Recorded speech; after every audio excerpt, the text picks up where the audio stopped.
தென்காசி மாவட்டம் புளியங்குடியில் அதிமுக பொதுச் செயலாளர் எடப்பாடி பழனிசாமி மக்கள் மத்தியில் உரையாற்றி வருகிறார். அதன் நேரலை காட்சிகளை தற்போது பார்க்கலாம். 4000 அம்மா மினி கிளினிக் இருப்பதை 4000 அம்மா மினி கிளினிக்காக உயர்த்தப்படும்.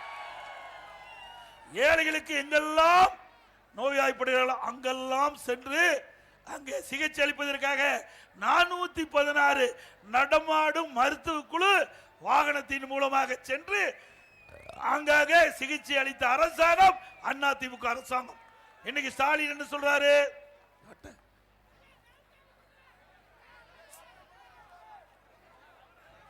நலன் காக்கும் ஸ்டாலின், நலன் காக்கும் ஸ்டாலின். முதல் அவர் உடம்பு பார்க்கட்டும். அவரே உடம்பு சரியில்லை, போய் மருத்துவமனையில் இருக்காரு. நலன் காக்கும் ஸ்டாலின் எப்போ?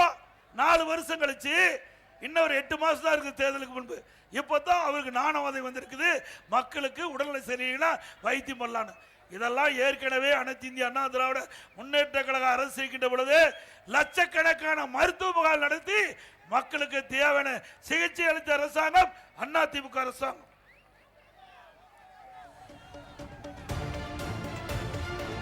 அதாவது ஒவ்வொரு ஆரம்ப சுகாதார நிலையம் மூலமாக ஒவ்வொரு வாரந்தோறும் வியாழக்கிழமை 385 முகாம் அதிமுக ஆட்சியில் நடத்தணும்.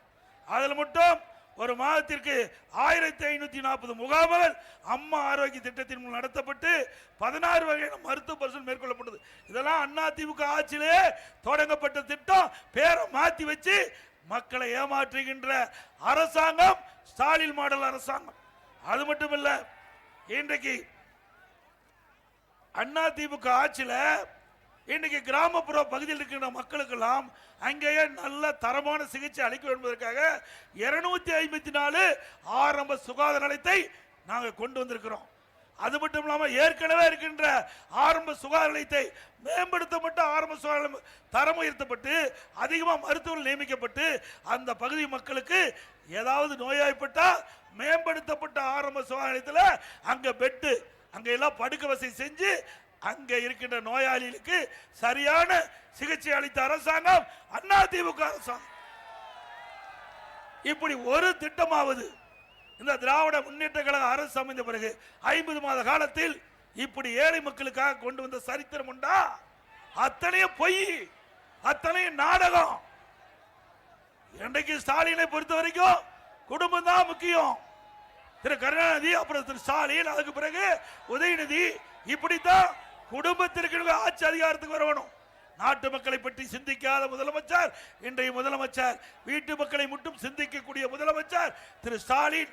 குடும்ப உறுப்பினர்களுக்கு ஆட்சி அதிகாரத்தில் தொடர வேண்டும், அதுதான் ஸ்டாலினுடைய எண்ணம். இப்போ உங்களுடன் ஸ்டாலின் யாரு?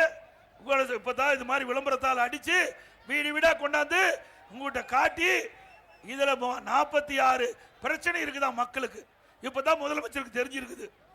நாட்டு மக்கள்கிட்ட 46 பிரச்சனை இருப்பதாக 4 ஆண்டு கும்பகரண போல தூங்கிட்டு அடுத்த ஆண்டு தேர்தல் வருகின்ற பொழுது 46 பிரச்சனை இருக்குதுன்னு இந்த விளம்பரத்தார் எடுத்துட்டு வீடு வீடா வந்து அதிகாரி வந்து உங்கள்கிட்ட விசாரிச்சு அதை குறிச்சிட்டு போய் சம்பந்தப்பட்ட துறையிட்டு சொல்லி நிவர்த்தி செய்வாங்களாம். இது நடக்குமா? இருக்கிறதே 7 மாசம், 4 ஆண்டு காலம், கிட்டத்தட்ட 50 மாத காலம் இந்த ஆட்சி வந்து உருண்டோடி விட்டது. அப்பெல்லாம் மக்களை பார்க்கல, வீட்டு மக்களை மட்டும் கவனம் செலுத்திக்கிட்டு இருந்த முதலமைச்சர் அடுத்த ஆண்டு தேர்தலை மையமாக கொண்டு மக்களை ஏமாற்றி ஒரு நாடகத்தை அரங்கேற்றிக்கிறாங்க. யாரும் நம்ப வேண்டாம் என்பதை நேரத்தில் தெரிவிக்க விரும்புகிறேன். அதோட அடுத்து இன்றைய தினம் இது கம்யூனிஸ்ட் கட்சியை சேர்ந்த இன்றைக்கு கம்யூனிஸ்ட் கட்சியுடைய தலைவர் திரு சண்முகம் அவர்கள் ஒரு கருத்தை சொல்லியிருக்கார். நான் ஏற்கனவே அதிமுக நாங்கள் திமுக பற்றி பேசிட்டு இருக்கிறோம். அதிமுக என்ன செஞ்சது, திமுக என்ன செய்யல, திமுக ஆட்சியில் என்னென்ன குறைபாடுகள் என்று சட்ட ஒழுங்கு சீர்கேடு, அதிமுக அறிவிக்கப்பட்ட திட்டத்தை கைவிட்டுட்டாங்க, இதையெல்லாம் நாங்கள் சொல்லிட்டு வரோம். ஆனால் கம்யூனிஸ்ட் கட்சி திமுக கூட்டணி அங்க வைக்குது. அவர்கள் எதை பற்றியுமே பேசுவதில்லை. இன்றைக்கு ஆட்சி பொறுப்பேற்று 50 மாத காலம் ஆகுது. திமுக கூட்டணியில் அங்கம் வைக்கின்ற இந்த கம்யூனிஸ்ட் கட்சி, இடது கம்யூனிஸ்ட் கட்சி ஏதாவது இந்த மக்கள் பிரச்சனைக்காக போராட்டம் நடத்தியிருக்காங்களா? இல்ல இந்த அரசாங்கத்தை எதிர்த்து குரல் கொடுத்திருக்காங்களா? இன்றைக்கு மௌனமா இருந்துகிட்டு என்னை பற்றி பேசுறார் எடப்பாடி பழனிசாமி அவர்களே. நீங்கள் எத்தனை போராட்டம் நடத்தின்னு சொல்லியிருக்கிறாரு. அவரிடத்துல சொல்றோம், அதிமுக பல்வேறு போராட்டங்களை முன்னெடுத்து நடத்தியிருக்குது. நீ பாத்தீங்கன்னா 122 போராட்டம் அதிமுக ஆர்ப்பாட்டம் போராட்டம் 122 ஆர்ப்பாட்டம் போராட்டம் திராவிட முன்னேற்ற கழகத்தை எதிர்த்து நாங்க நடத்தியிருக்கிறோம். நீங்க திமுக ஆட்சி இன்னைக்கு விவசாயிகளுக்கு விரோத ஆட்சியா செயல்பட்டு இருக்குது. இன்னைக்கு பாத்தீங்கன்னா விவசாயிகளா தொடக்க வேளாண் கூட்டுறவு வங்கியில கடன் பெறுந்தாங்க, எளிமையா கடன் வாங்கிட்டு இருந்தாங்க. இப்ப திமுக ஆட்சியில சிபில் ஸ்கோர் என்ற ஒரு விதியை புகுத்தி பல்வேறு ஆவணங்கள் கொடுத்தால்தான் பயிர்க்கடன் கிடைக்கும் என்று ஒரு சுற்றறிக்கை வெளியிட்டு விவசாயிகள் அலக்களித்தாங்க.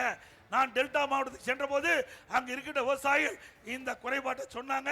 பாரத பிரதமர் திருச்சிக்கு வந்த பொழுது அவரிடத்தில் மனு கொடுத்த உடனடியாக சிபில் ஸ்கோர் ரத்து செய்யப்பட்டது என்று அடுத்த நாளே தமிழ்நாடு அரசு சுற்றறிக்கை வெட்டிட்டாங்க. இப்படி விவசாயிகளை காத்த அரசு அதிமுக அரசு.